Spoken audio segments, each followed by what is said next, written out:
छाया के पापा की अचानक हार्ट अटैक की मौत ने उसके सारे परिवार को शौक में डुबो दिया। घर परिवार से जैसे हंसी गायब ही हो गई। पापा के जाने के गम को कोई भुला नहीं पा रहा था। पापा का अभी 2 साल पहले ही सरकारी नौकरी से रिटायरमेंट हुआ था और उसका फंक्शन भी उन्होंने बड़े ज़ोर शोर से किया था। बड़े जिंदा दिल इंसान थे उसके पापा। एक बार किसी से दोस्ती कर लेते तो उसे बरसों बरस निभाते थे। छाया में तो उनकी जान बसती थी। छाया भी अपने पापा को जी जान से प्यार करती और आदर करती थी, पर पापा की अचानक मौत ने छाया को अंदर तक तोड़ दिया। रह रहकर उन्हें याद करती और फिर घंटों रोती रहती। अभी उसके बच्चे छोटे ही थे। बेटी 5 साल की थी तो बेटा 1 साल का। उनका ख्याल भी रखना ज़रूरी था और सास ससुर पति सभी तो थे घर में, इसीलिए छाया उनकी 13वीं करके ही वापस अपने ससुराल आ गई थी। अपनी मम्मी के पास ज़्यादा रुक नहीं पाई थी। उसे अपने ससुराल को जो संभालना था, फिर बेटी बहू बनने के बाद कब तक अपने मायके रह सकती है आखिर। वैसे छाया को ससुराल बहुत ही अच्छा मिला था। माँ का प्यार देने वाली सासू माँ, पिता सा लाड करने वाले ससुर जी, पति भी बहुत ही केयर करने वाले मिले थे उसे। कुल मिलाकर शादीशुदा जिंदगी से बहुत खुश थी छाया। सासू माँ ने कभी मायके जाने से नहीं रोका उसको। जब मन हो अपने पीहर मिलकर आ सकती थी। सासू माँ का मानना था कि जब मेरी बेटियों को मेरी याद आती है, हर 6 महीने में वो अपने माँ बाप से मिलने के लिए तड़प सकती हैं, तो फिर छाया क्यों नहीं? वो भी तो किसी के जिगर का टुकड़ा है। मैं एक माँ होकर छाया के मन की बात नहीं समझूंगी तो और कौन समझेगा? सविता जी थी जो छाया के पति विवेक की माँ पर छाया के मन की बात विवेक से ज़्यादा जानती थी। एक माँ जैसे अपनी बेटी के बारे में उसके मन की बात पढ़ लेती है, ऐसी सासू माँ पाकर छाया सोचती, ज़रूर मैंने अच्छे कर्म किए होंगे पिछले जन्म में, तभी तो ऐसी सासू माँ मिली। क्योंकि अगर सास इतनी समझदार और सुशील मिले तो एक लड़की के लिए अपनी शादीशुदा जिंदगी जीना आसान हो जाता है। उन्होंने छाया के मुरझाए चेहरे को देखकर कहा, बेटा मुझे पता है तेरे पापा की तुझे कितनी याद आती होगी और मम्मी की चिंता भी लगी रहती है। तुम ज़्यादा रुक नहीं पाई थी उस समय, तो ऐसा करो अभी दिवाली के बाद चली जाना और रह आना 2-4 दिन, और मम्मी को अच्छा लगेगा उसकी बेटी उसके पास हो तो। छाया ने पूछा, मम्मी जी आप मेरे मन की बात बिना बताए कैसे समझ जाती हो? अरे बेटा, सास भी तो माँ जैसी ही होती है। तू मुझे बेटी जैसा प्यार और आदर देती है, तो क्या मैं माँ की तरह तुझे अपनापन और प्यार नहीं दे सकती? छाया की सास ने उसे गले लगा लिया। दोनों सास बहू की जोड़ी बहुत अच्छी लगती थी साथ में। अजनबी लोग तो कई बार उन्हें माँ बेटी समझ लेते थे। छाया के पिता को मरे हुए अभी 2 महीने हो चुके थे और दिवाली का त्यौहार सर पर आ रहा था, पर इस बार छाया का बिल्कुल मन नहीं था त्यौहार की तैयारियां करने का। पर दिवाली तो मनानी ही थी। अपने घर के भी कुछ सौन शगुन होते हैं और फिर उसकी दादी सास कहती थी कि त्यौहार मनाने से घर में सकारात्मक ऊर्जा आती है, इसीलिए हमेशा त्यौहार बिना किसी कारण के मनाना नहीं छोड़ना चाहिए। पर सविता जी ने बोल दिया था, बेटा बस पूजा कर लेना, ज़्यादा कुछ नहीं करना। हमें इस बार, मुझे पता है तेरे मन पर क्या बीत रही होगी। अपने पापा के बिना कोई त्यौहार मनाने का किसका मन करेगा? और हाँ, दिवाली पर तुम जाओगी तो अपना बैग अभी लगा कर रख दो, बाद में तुम दिवाली में बिजी हो जाओगी तो समय नहीं मिल पाएगा। छाया अपनी सास को मन ही मन धन्यवाद देती हुई दिवाली की तैयारियां में लग गई। दिवाली के दिन सुबह सास ससुर मंदिर को निकले, छाया को ये कहकर कि हम आए तब तक नहा धोकर तैयार रहना, फिर खाना बनाकर अछूती भी निकालना है, बाकी सब काम बाद में होते रहेंगे। छाया के ससुर जी उसकी सासू माँ को अपनी बाइक पर बैठाकर मंदिर के लिए निकल गए, ये सोचकर कि विवेक रात को लेट आया था, ऑफिस से तो सोने दो, कार से चलेंगे तो उसे जगाना पड़ेगा। घर से थोड़ी दूर पर ही गए होंगे कि उनकी बाइक का बैलेंस सड़क पर फैले रूढ़ी बजरी के कारण बिगड़ गया और वो दोनों भी गिर गए। नरेंद्र जी का घुटना बुरी तरह घायल हो गया और सविता जी के कंधे पर चोट आई। राहगीरों ने किसी तरह उन्हें उठाया और विवेक को फ़ोन किया। विवेक जल्दी से उठा, छाया को बताया और कार लेकर दौड़ पड़ा। अस्पताल पहुँचे, चेकअप कराया तो पता लगा सविता जी को कंधे में और नरेंद्र जी को घुटने में फ्रैक्चर हो गया और दोनों को अगले 10 से 15 दिनों तक बेड रेस्ट करना है, ज़्यादा दौड़ भाग नहीं करनी है। यह सुनकर सब उदास और दुखी हो गए। वहीं छाया का रो रो कर बुरा हाल हो गया। एक तो पापा के जाने का गम भुला भी नहीं पाई और ऊपर से आज इतने बड़े त्योहार के दिन सासू माँ और ससुर जी का इस तरह दुर्घटनाग्रस्त हो जाना उस पर दुखों का पहाड़ टूटने जैसा था।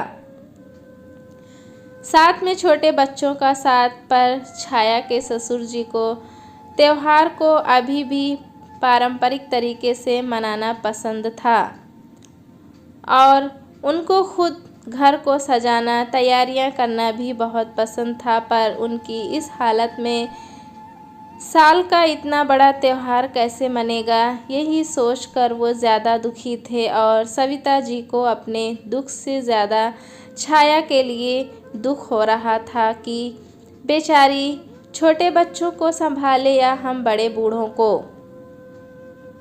और वो अपनी मम्मी से मिलने के लिए कितनी खुश थी। इसने मेरे कहने पर बैग भी लगा कर रख दिया।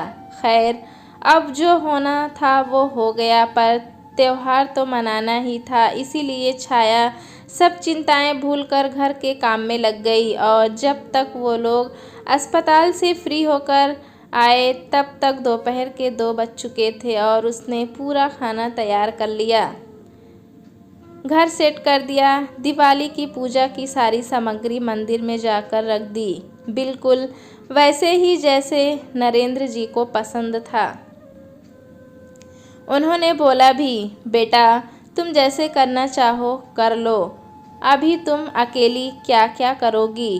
पर वो बोली, पापा जी आप वैसे ही आज इस दुर्घटना से इतने उदास और दुखी हो तो कम से कम पूजा अच्छे से संपन्न होगी तो आपका दिल तो खुश हो जाएगा।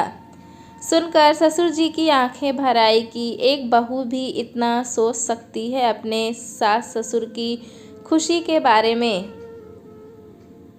पूजा का समय हो गया था। छाया के सासू माँ और ससुर जी ऊपर कुर्सी पर बैठे हुए थे और विवेक और छाया को सारी विधि समझा रहे थे और पूजा ससुर जी के अनुसार संपन्न हो गई। वो लोग दवाई लेकर सो गए क्योंकि गिरने और चोट लगने की वजह से ज़्यादा देर तक बैठे रहने की स्थिति में नहीं थे। छाया ने अपनी मम्मी को फ़ोन किया, मम्मी प्रणाम, कैसी हो आप? मैं तो ठीक हूँ बेटा, पर तू बता समधी जी और समधन जी कैसे हैं? मेरी बात नहीं हो पाई उनसे सुबह, ला मेरी बात करा दे अभी। मम्मी वो सो गए दवाई लेकर, अभी ठीक है, टाइम तो लगेगा अभी। कोई बात नहीं बेटा, सब ठीक हो जाएगा। मम्मी, मैं आपसे मिलने आ रही थी और बैग भी लगा लिया पर। और छाया फूट फूट कर रोने लगी। अरे तो क्या हुआ बच्चा, मैं ठीक हूँ। और फिर सौरभ भी तो है यहाँ। तू रोना बंद कर अभी। और सुन, तेरे पापा को जाना था तो चले गए, उनकी कमी कोई पूरी नहीं कर सकता, पर तू भगवान का शुक्रिया अदा कर जो इतनी बड़ी बला टल गई और समधी समधन जी को चोट आकर ही रह गई। तू अब उनकी मन लगाकर सेवा कर। आखिर सास भी तो माँ जैसी होती है। मेरे साथ तो रह लिया जितना रहना था, अब तुम्हें अपनी उसी माँ के साथ अपना जीवन बिताना है, इसीलिए उनका खास ख्याल रखना।